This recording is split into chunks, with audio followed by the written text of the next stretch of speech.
નિર્ભયતાથી ધર્મ, વર્ગ, જાતિ, સમાજ, ભાષા અને અન્ય પ્રલોભનોથી પ્રભાવિત થયા વિના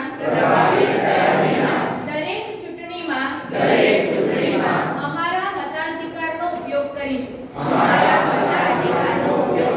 જય હિન્દ. Thank you.